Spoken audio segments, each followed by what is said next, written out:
রেললাইনের ওপর ঘন ঘন সড়ক নির্মাণে বগুড়ায় বেড়েছে অবৈধ লেভেল ক্রসিং। বৈধ অনেক লেভেল ক্রসিংয়েও নেই গেট। জেলার 61টি লেভেল ক্রসিংয়ে এখন যেন মরণ ফাঁদ। রেলওয়ে বলছে সড়ক নির্মাণকারী প্রতিষ্ঠানকেই গেট নির্মাণে অর্থায়ন করতে হবে, তবে এ নিয়ে দৃশ্যমান পদক্ষেপ নেই এলজিইডির। রেললাইন পার হয়ে বগুড়ার সরকারি আজিজুল হক কলেজে যাওয়ার এই সড়কের অস্তিত্ব ছিল না 2 দশক আগেও, অথচ এখন এটি কলেজের প্রধান প্রবেশপথ।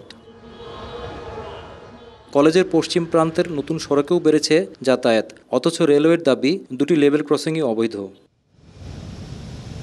গেল 6 জুলাই লেভেল ক্রসিংয়ে ট্রেনের ধাক্কায় নিহত হন হিসাব বিজ্ঞান বিভাগের শিক্ষার্থী রাকিব হুসাইন মুস্তাকিম।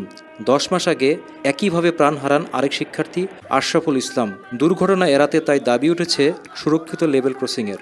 আমরা চাই যে এখানে প্লাস ওইখানে 2 জায়গাতেই রেল গেটম্যান থাকুক, যেন ট্রেন আসলে পারে তারা আগেই সতর্ক করে দেয়। আমরা পারাপারের সময় যে দুর্ঘটনাগুলো ঘটে, এগুলো দুর্ঘটনা যেন না ঘটে, এখানে একটা গেটম্যান দেখ। টাইলক্স টয়লেট ক্লিনার, যার অ্যান্টিব্যাকটেরিয়াল এজেন্ট টয়লেটের কোনায় কোনায় পৌঁছে 99% জীবাণু ধ্বংস করে। বগুড়ার সান্তাহার থেকে সোনাতলা পর্যন্ত 70 কিলোমিটার রেলপথের উপর দিয়ে কাঁচা পাকা সড়ক নির্মাণের কারণে গড়ে উঠেছে আরও 36টি অবৈধ লেভেল ক্রসিং। পাশাপাশি রেলওয়ে স্বীকৃত 51টি ক্রসিংয়ের মধ্যে অরক্ষিত 23টি। গেট না থাকায় প্রতিনিয়ত এখানে দুর্ঘটনা ঘটে। সবাই এই দিক দিয়ে যাতায়াত করে, এই জায়গায় যদি একটা গেট হতো অনেকটা উপকার হতো। এখানে একটা গেট হলে সবচেয়ে তো আমাদের জন্য সুবিধা হবে। রেল কর্তৃপক্ষ বলছে 3 বছর আগে এলজিইডির সঙ্গে যৌথ তদন্তে 38টি অবৈধ ক্রসিং চিহ্নিত করা হয়। আইন অনুযায়ী রেল লাইনের ওপরে সড়ক নির্মাণকারী প্রতিষ্ঠানকেই গেট নির্মাণে অর্থায়ন করতে হয়। আসলে অনুভব করি যে দুর্ঘটনা ঘটছে, এখানে লেভেল ক্রসিং গেট তৈরি হওয়া প্রয়োজন। এই আইন অনুযায়ী যে সংস্থার লেভেল ক্রসিং গেটগুলো তৈরি করছে অবৈধ লেভেল ক্রসিং, তারা টাকা দিলে পরে আমরা ডিপোজিট হিসাবে তৈরি করে দিই।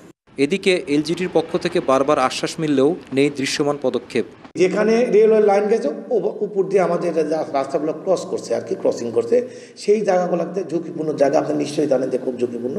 সেই জায়গাগুলোতে আমরা ফাইন্ড আউট করে আমরা বরাদ্দ হচ্ছে আমরা ইনশাল্লাহ পাঠাবো এবং চেষ্টা করবো যে আমাদের মেনটেন্যান্সের মধ্যে থেকে যাতে ওই জায়গাগুলোতে আমরা এস্টিমেট করে আমরা যাতে ওই জায়গাগুলোতে বাস্তবায়ন করতে পারি।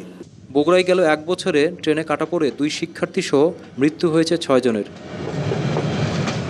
মোহন আখন্দ, ডিবিসি নিউজ, বগুড়া।